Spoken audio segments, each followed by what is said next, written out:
దయచేసి ఒక్కరు అడగండి, నేను 100 ప్రశ్నలకైనా సమాధానం చెప్తా.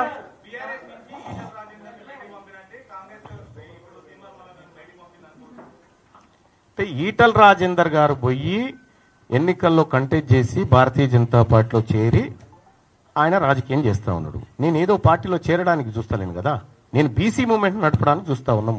మేము బీసీ ప్రజలను చైతన్యవంతం చేసేటువంటి కార్యక్రమంలో ఉన్నాం. దానికి దీనికి ఎలాంటి పోలిక లేదు. యుద్ధం మా శరీరాల మీదనే, మాలో దాగిన బానిసలు ఉన్నారు కదా, మా శరీరాల్లో వాళ్ళని బయటికి తీయడం కోసం యుద్ధం చేస్తాం.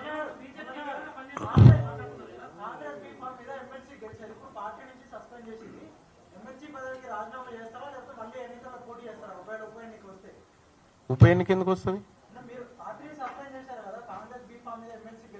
వాళ్ళు సస్పెండ్ చేసుకుంటే నేనేం చేయాలి భాయ్ సాబ్? నేను రాజీనామా చేయలే కదా.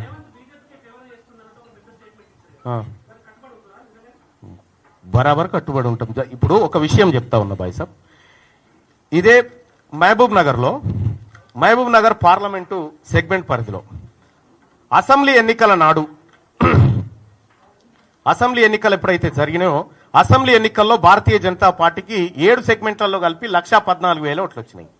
పార్లమెంట్ ఎన్నికల నాటికి 6,05,800 ఓట్లు వచ్చినాయి. అంటే 5 లక్షల ఓట్లు 6 నెలల్లో భారతీయ జనతా పార్టీకి పెరగడం జరిగింది.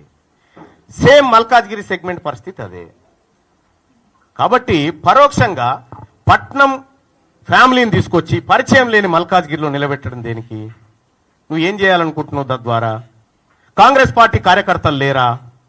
కాంగ్రెస్ పార్టీ కోసం మొత్తం జీవితాలను త్యాగం చేసినటువంటి బిడ్డలు అనేక మంది ఉన్నారు కదా, వాళ్ళని ఎందుకు పెట్టలేకపోయినావు? వాళ్ళ చేవేళ్ళ అటు క్లియర్ అయిపోయింది, మల్కాజ్గిరి ఇటు క్లియర్ అయిపోయింది, మహబూబ్ నగర్ అటు క్లియర్ అయిపోయింది. ఒక విషయం చెప్తా ఉన్నా, కాంగ్రెస్ పార్టీ మేము ఇప్పటికీ నమ్ముతా ఉన్నాం. రాహుల్ గాంధీ గారు కులగణన దేశవ్యాప్తంగా చేస్తా అంటున్నాడు, దాన్ని నమ్ముతున్నాం మేము. కాంగ్రెస్ పార్టీ ఏ విధానంలో తప్పేం లేదు, ఆయన చెప్పింది కరెక్టే, కానీ ఇంప్లిమెంట్ చేయాల్సినటువంటి గవర్నమెంట్ మిస్లీడ్ చేసింది ఆయనని.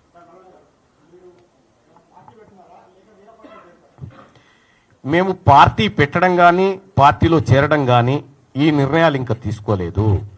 మా మేధావి వర్గం అంతా, బీసీ మేధావి వర్గం అంతా కూర్చొని ఫస్ట్ ఈ ప్రజలకు ఏం కావాలనేటువంటి నిర్ణయాలు తీసుకుంటాం. అందులో మా పాత్ర ఎలా ఉండాలని మా మేధావి వర్గం డిసైడ్ చేస్తూ దాన్ని బట్టి ముందు.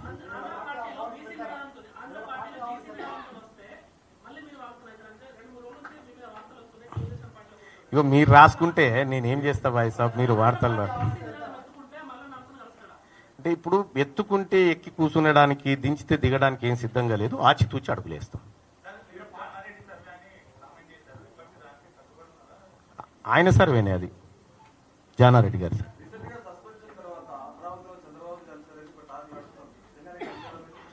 అనుకోరా, తప్పేమున్నది అట్లా.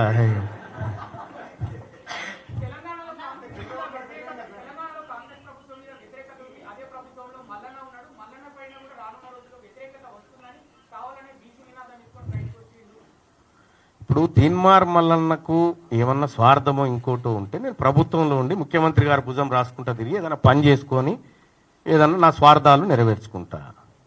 నేను